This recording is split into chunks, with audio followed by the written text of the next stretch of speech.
हौसियों की तारीख से अब ये बात तो वाज़ेह है कि हौसी बहर अहमर में जहाज़ों को निशाना सिर्फ और सिर्फ इसराइल और गजा जंग की वजह से बना रहे हैं। याद रहे, हौसी यमन के एक बड़े हिस्से पर काबिज हैं और यहीं से हौसी बागी बहरी जहाज़ों को निशाना बनाते हैं। 19 अक्टूबर को इसराइल के गजा पर हमले के बाद हौसियों ने इसराइल पर काफी ज्यादा मिसाइल दागे थे। नवंबर सन 2023 को हौसी बागियों ने यह ऐलान किया था कि उन्होंने एक इसराइली तजारती बहरी जहाज को बहर अहमर में अपने कब्जे में ले लिया है। यमन के एक बड़े हिस्से पर कंट्रोल रखने वाले हौसी बागियों ने यह खबरदार किया है कि वो बहर अहमर से इसराइल आने और जाने वाले हर बहरी जहाज को निशाना बनाएंगे। आज की इस वीडियो में हम बात करेंगे कि ये हौसी बागी कौन है, ये क्या चाहते हैं और ये कैसे बहर अहमर से बहरी जहाजों को निशाना बनाते हैं।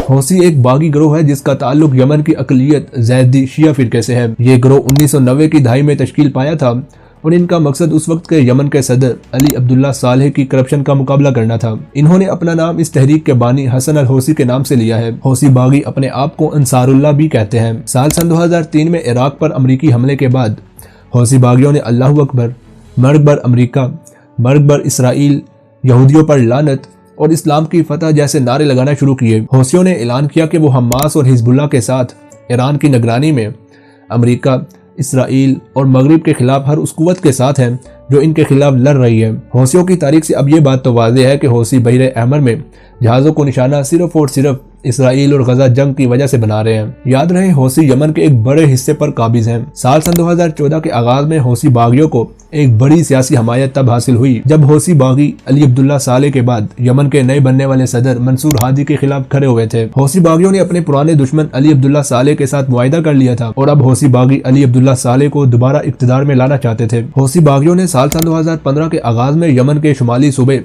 सादा और यमन के दारुल हुकूमत सना पर कब्जा कर लिया था, जिसके बाद मजबूरन यमन के सदर मंसूर हादी को मुल्क छोड़ना पड़ा। सऊदी अरब ने यूएई और बहरीन की हमायत के साथ फौजी मुदाखलत करते हुए सदर मंसूर हादी को दोबारा लाने और हौसी बागियों को पीछे करने की काफी ज्यादा कोशिश की, मगर हौसी बागियों ने इसका भरपूर मुकाबला किया और आज भी यमन के एक बड़े हिस्से पर काबिज हैं। साल सन 2017 में जब अली अब्दुल्ला सालेह ने अपना इत्तेहाद तब्दील करके सऊदी अरब के साथ करना चाहा तो हौसी बागियों ने अली अब्दुल्ला सालेह को कत्ल कर दिया। अब आपके ज़हन में एक सवाल आ रहा होगा कि ये हौसी बागी इतने ताकतवर कैसे हैं, कोई ना कोई तो जरूर इनके पीछे होगा। तो इसका जवाब यह है कि हौसी बागी लिबनानी अस्करी शिया गिरोह हिजबुल्लाह से मुतासिर है। साल सन 2014 में एक अमरीकी तहकीकी इदारे कॉम्बैटिंग टेररिज्म सेंटर की एक रिपोर्ट के मुताबिक सन 2014 से हिजबुल्लाह ही इन हौसी बागियों की अस्करी महारत और ट्रेनिंग कर रहा है। और फिर सऊदी अरब के साथ चूंकि ईरान की भी दुश्मनी है, इसलिए हौसी बागी ईरान को अपना इत्तेहादी समझते हैं और ये ख्याल किया जाता है कि इन हौसी बागियों को असलहा भी ईरान ही फराहम करता है। अमेरिका और सऊदी अरब का कहना है कि सऊदी दारुल हुकूमत रियाज में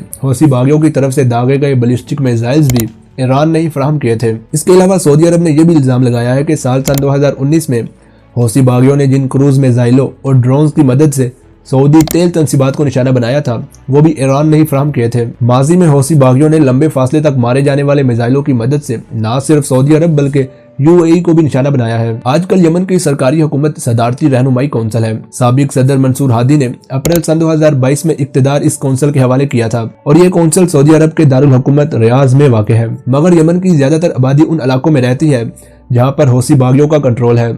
हौसी बागी इन लोगों से टैक्स लेते हैं और अपने अलग से नोट भी छापते हैं। बहर अहमर के साथ यमन के साहिल के एक बड़े हिस्से पर हौसी बागियों का कब्जा है और यहीं से हौसी बागी बहरी जहाज़ों को निशाना बनाते हैं। पिछले 2 महीनों के दौरान बहर अहमर से गुजरने वाले बहरी जहाज़ों को हौसी बागियों ने मिसाइलों और ड्रोन्स की मदद से निशाना बनाया है। इन हमलों के बाद दुनिया की बड़ी शिपिंग कंपनियों ने बहर अहमर से अपने ऑपरेशंस रोक दिए हैं या फिर अपने जहाज़ों को मुतबादिल लंबे रास्तों की तरफ मोड़ दिया है। और अगर ऐसा ही लंबे अरसे तक चलता रहा तो पेट्रोलियम मसनूआत समेत इलेक्ट्रॉनिक आलात के अलावा रोजमर्रा इस्तेमाल होने वाली जरूरी अशिया के रेट्स काफी ज्यादा बढ़ जाएंगे। याद रहे, बहर अहमर तेल और गैस के अलावा अशियाई जरूरिया की नकलो हमल के लिए दुनिया की अहम तरीन गुजरगाहों में से एक मानी जाती है। हौसी बागी अबनाए बाबुल मंदब से गुजरने वाले हर बहरी जहाज को निशाना बनाते हैं, जिसे गेट ऑफ टीयर्स यानी आंसुओं का दरवाजा भी कहा जाता है। ये 32 किलोमीटर चौड़ा है और ये जहाजों के हवाले से एक खतरनाक रास्ता समझा जाता है। ये वो रास्ता है जहाँ से बहरी जहाज जुनूब से नहर सुएज तक पहुँचते हैं और ये एक अहम समुद्री रास्ता है। बहर अहमर का ये रास्ता आलमी मईशत के लिए अहम अहमियत का हामिल है। एक अंदाजे के मुताबिक फिलहाल दुनिया की तजारत का